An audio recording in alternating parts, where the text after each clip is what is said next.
ফুল না হলে পয়লা বৈশাখ হয় না, তাই না? ভীষণ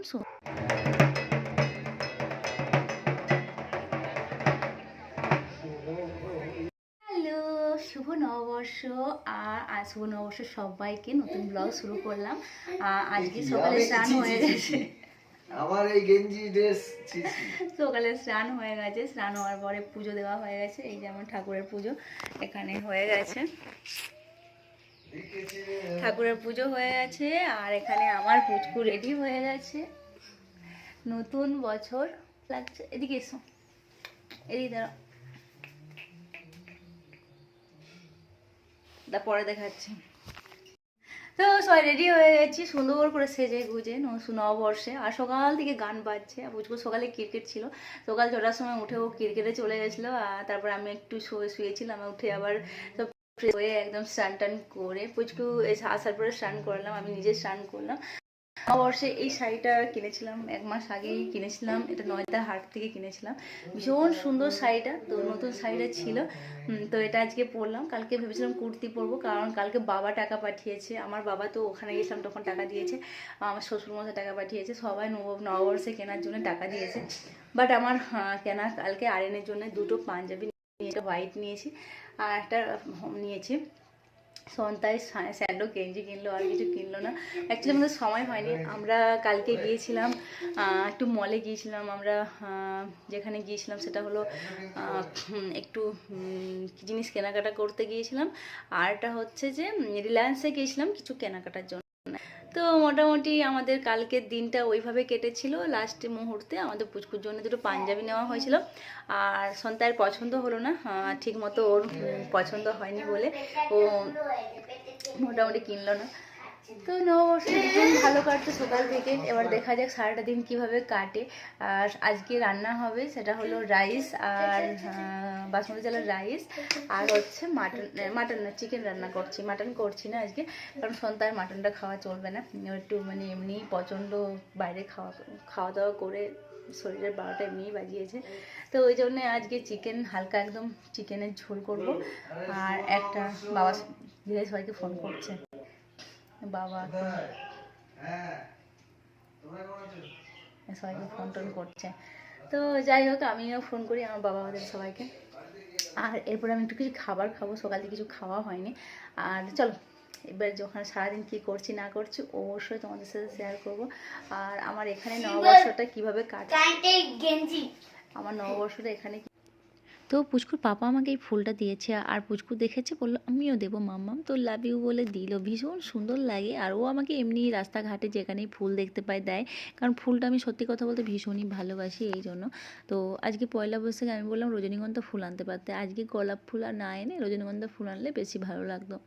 তো ঠিক আছে, যা এনেছে মনে করে সেটাই। তো ও এখন স্যান্ডো গেঞ্জি কিনেছে আর প্যান্ট কিনেছে বলে ওটাই পরে আছে। আর আমরা যা পরে আছি সকালবেলা সবাই সেজেগুজে নিয়েছি, সেজেগুজে নিয়ে আরিয়ান জামা চেঞ্জ করে দিয়েছে গরম করছে বলে। তো চলো আমি এখন রান্না করব, এখন রান্না হয়নি, মোটামুটি 1 ঘন্টার মধ্যে রান্না আমার হয়ে যায়। একটু চিকেন করব, আর একটু ঝুরি আলু ভাজা করব, আর একটু পাঁপড় ভাজবো, একটু আলু মাখবো, ব্যাস এটাই আজকে। আর রাইসটা করব, আর দুটো গ্যাসে করতে করতে মোটামুটি 1 ঘন্টায় সব হয়ে যায়। তো এখন সন্তানের সাথে একটু বসে আড্ডাও দিচ্ছিলাম। এখন বাজে ওই 11টা সাড়ে 11টা এরকম বাজছে। আমি ওই 12টা সাড়ে 12টা করে ভাত বসাবো, মোটামুটি 1:30টার মধ্যে খাওয়া দাওয়া হয়ে যাবে। তো এই ফুলটা আমার এত সুন্দর লাগছে, আর ফুলটা ভীষণ সুন্দর লাগে।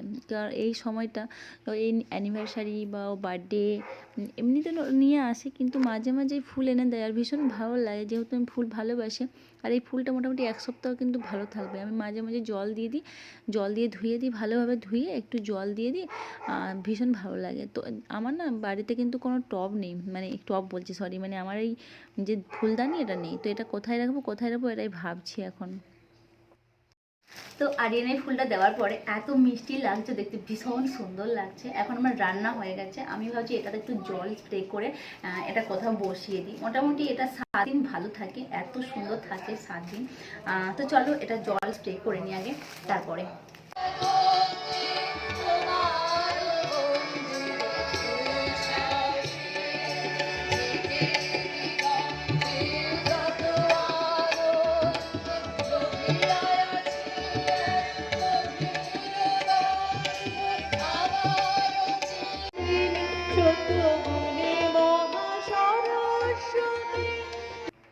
এখন 9টা বাজে, আমরা চলে এসেছি কালীবাড়ি। কালীবাড়িতে বাসন্তী পুজো হচ্ছে আর পয়লা বৈশাখের অনুষ্ঠান আজকে হচ্ছে না, তো অনুষ্ঠান এমনি তো হচ্ছে।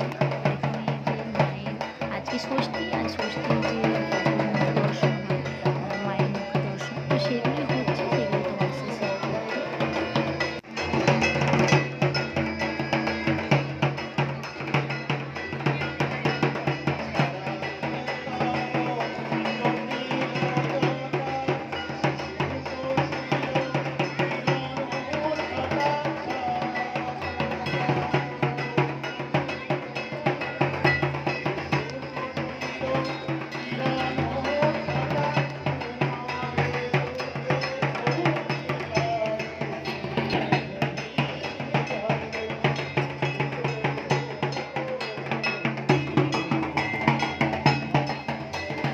কালীবাড়িতে কিন্তু একদম যে কোনো অনুষ্ঠান, যে কোনো উপলক্ষে কিন্তু প্রচুর লোকজন হয়।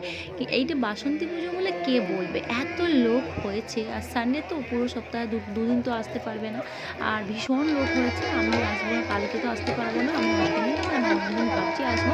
তো কত লোক হয়েছে দেখো, একবার তোমাদেরকে দেখায় যে কত লোক হয়েছে, কত বাঙালি আছে।